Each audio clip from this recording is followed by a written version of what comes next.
نمیکنه. دیدید سلام گایز، خوش اومدیم به ویدیو خفن. قراره که بریم با 2 تا بادکنک زمان رو نگه داریم. ممنون میشم تا آخر ویدیو همراه من باشید. اگه تا الان کانال من ساب نکردی حتما ساب کن، دکمه لایک رو بزن، کامنت بزن، ممنون ازت. بریم سراغ ویدیو. برای این کار بچه‌ها من 2 تا بادکنک خریدم که اگه یکیش نشد اون یکی بشه. حالا اگه اون یکی نشد، هر دو تا یعنی هر دو تاش نشدن، نمیدونم باید چیکار کرد دیگه. از اونجایی که بچه‌ها من میونه خوبی با رنگ زرد ندارم، پس از رنگ طلایی شروع میکنم. باید اول پر آبش کنم تا این آزمایش رو انجام بدم.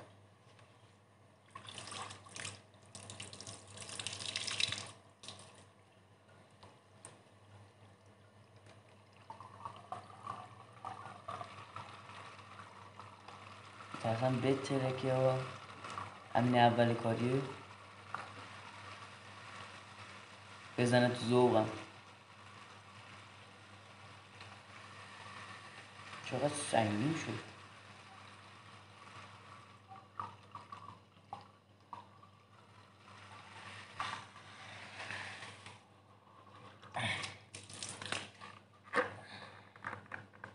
بچه ها انقدر بستشه، من باید یکم هوا داره اینجاش که باید این هوا رو بیرون کنم و درشو با خود بادکنک ببندم. خب بچه ها تقریبا اینجاهای بادکنک و پاییناشو باید چسب برق یه مربعی شکل در بیارم که وقتی قرار باشه این بادکنک رو بتره کنم به جاهای دیگهش کلا نتره که یعنی. پس بریم که چسبش بگیریم.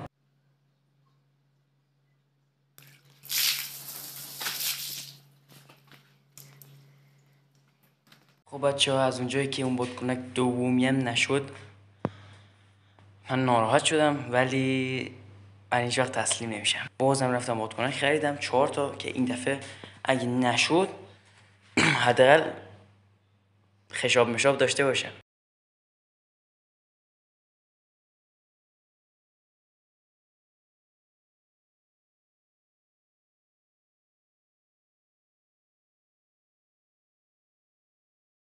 نرین ترک دیگه. بچه ها میبینید انگار آب حرکت نمیکنه. دیدید. خب بچه ها از اونجایی که خودتون از اوایل ویدیو میدونید ما 6 تا بادکنک رو تقریبا آبش کردیم و ترکوندیم توی این منطقه و نه بین این 6 تا یکی شد. پس من تصمیم گرفتم که غیر از اون 6 تا 2 تای دیگه بخرم تا بتونم قشنگتر اجراش کنم و تونستم که از اون 6 تا تجربه بگیرم، بهتر کارمو انجام بدم. پس آماده شید که بریم این کار رو انجام بدیم. خب بچه‌ها بریم سراغش. اگه تا الان کانال من سابسکرایب نکردی حتما سابسکرایب کن، دکمه لایک رو بزن، کامنت بذار، ممنونم ازت. و یه عذرخواهی به شما بدهکارم که برای اینکه یکم کیفیت ویدیو توی این وقت شب بده و امیدوارم که به بزرگی خودتون ببخشید.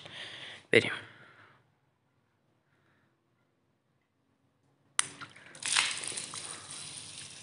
ببینید بچه ها، ببینید آب اصلا حرکت نمیکنه توی یه تایم کوچیک.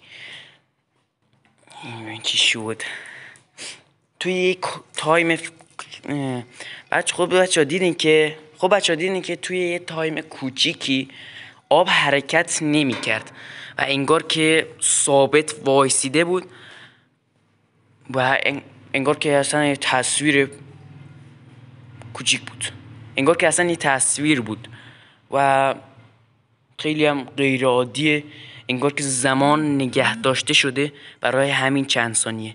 بریم آخری هم بهتری کنیم. ممنون از این حمایتتون که از من میکنید. بریم سراغ ویدیو. خب بچه‌ها این سفارشی تره، یعنی پرآب تره طبق معمول و سنگینه. امیدوارم که بشه. ببینید بچه‌ها، ببینید